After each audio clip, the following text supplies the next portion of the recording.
Semakin saya mempelajari kitab suci saya dahulu, semakin saya menyadari bahwa saya ini tidak mungkin. Shalom. Bagaimana kalau kita sudah merasa berada di jalan yang benar, tapi di dalam hati kita masih bertanya, apakah aku benar-benar berada di jalan yang benar? Ini adalah kisah seorang wanita yang sungguh mencari Tuhan dengan segenap hatinya, dan penemuannya sangat mengejutkan. Perkenalkan, nama saya Tri Ratna. Saat ini usia saya 56 tahun. Saya punya latar belakang bahwa saya adalah dulu Muslim. Kakek saya itu adalah pendeta agama Buddha. Saya dibesarkan di lingkungan yang Bhinneka Tunggal Ika gitu ya. Uh, saya ditinggalkan ibu saya meninggalkan dunia ini pada saat saya umur 4 tahun. Lalu bapak saya menikah lagi. Jadi saya hidup merasa bahwa saya seorang diri. Saya eh, hidup bersama kakek hanya sampai SMP. Jadi dalam benak saya ada sebuah pertanyaan begini, karena saya melihat orang lain, teman-teman tetangga itu mereka punya keluarga yang baik. Mereka ya punya rumah tangga yang baik, bisa makan, tetapi saya adalah dilahirkan dari keluarga yang memang tidak punya. Nah, jadi saya berpikir, kalau Allah itu ada, Allah itu adil, mengapa saya tidak punya orang tua? Mengapa saya miskin? Dan itu pertanyaan saya sejak kecil, Bapak Ibu Saudara. Nah, semakin saya bertumbuh, semakin pertanyaan saya semakin besar karena saya melihat begitu banyak ketimpangan, kesengsaraan hidup. Jadi, saya ditempa oleh kehidupan yang sangat berat. Tetapi saya tahu bahwa saya harus beragama dengan baik.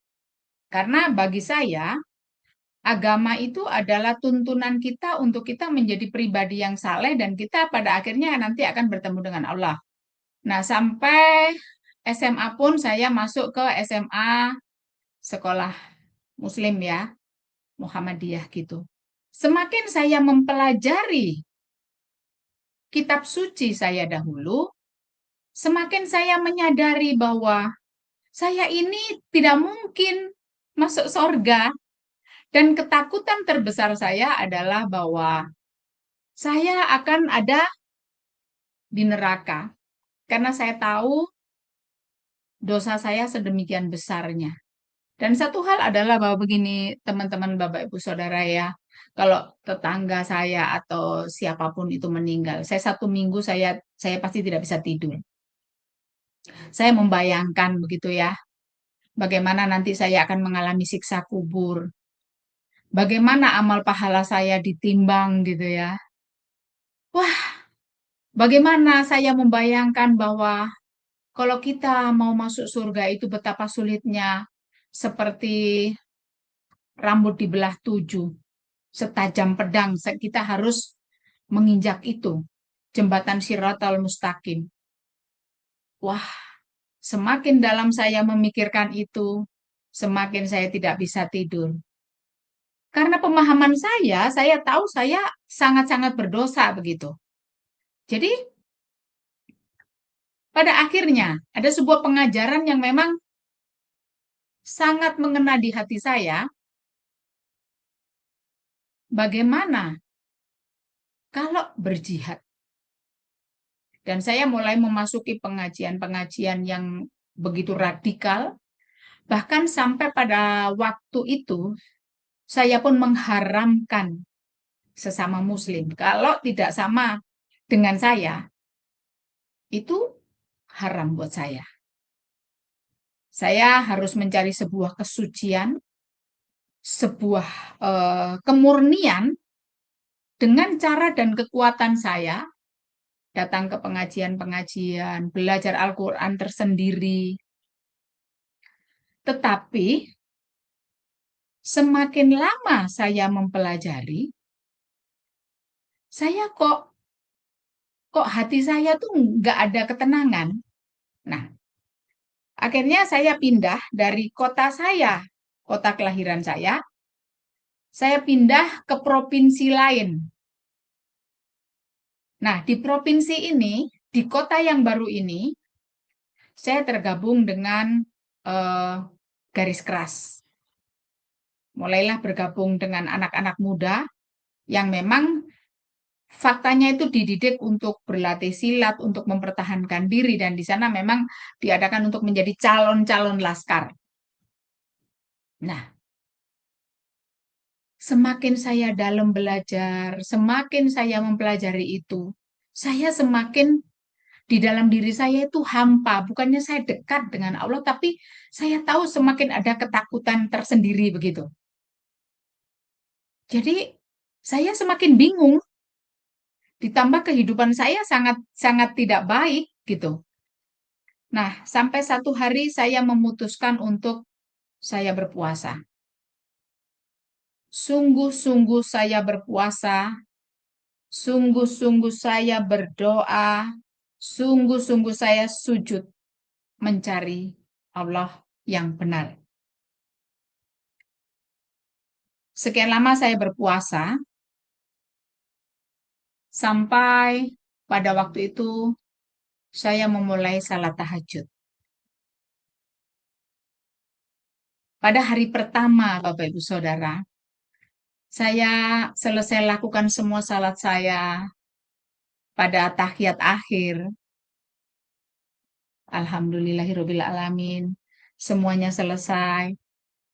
Saya baca Al-Quran, lalu saya berdoa dengan sungguh-sungguh dengan bahasa saya. Ya Allah, jalan lurus menuju surga itu di mana? Di dalam hati saya berkata, kalau kamu mau selamat masuk surga, kamu ikut Yesus. Wah, saya ini orang radikal. Buat saya itu suara setan. Jadi saya mulai membaca ayat-ayat Al-Quran. Saya menolaknya. Tetapi hati saya gelisah. Nah, besok malam saya ulang lagi. Saya tetap mengejar itu. Jam 12 malam saya mulai tahajud lagi. Pertanyaan yang sama saya tanyakan Bapak Ibu Saudara. Karena hati saya sangat merindukan itu. Hati saya merindukan sungguh Allah itu di mana. Bagi saya Allah itu jauh. Bagi saya Allah itu tak tergambarkan oleh saya. Jadi saya tanya malam hari itu setelah selesai tahajud, ya Allah, jalan lurus menuju surga itu di mana? Jawabannya sama di hati saya. Saya tidak mendengar, tapi di hati saya berkata, kalau kamu mau selamat masuk surga, ikut Yesus. Saya tidak percaya. Sungguh saya tidak percaya. Saya anggap itu suara setan. Tetapi esok hari, karena saya adalah orang yang hendaklah iya dikatakan iya, saya pribadi yang mengatakan merah-merah, hijau-hijau gitu. Jadi pada saat saya mau tahajud, saya berjanji, apapun malam hari ini yang saya dengar, final, saya akan ikut.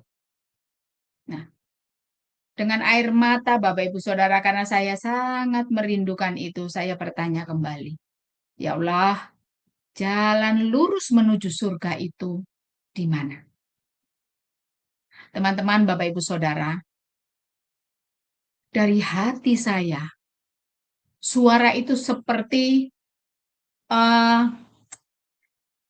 membuat sebuah suasana yang membuat saya itu tunduk, berserah, bukan takut uh, yang buruk, tetapi membuat saya tunduk.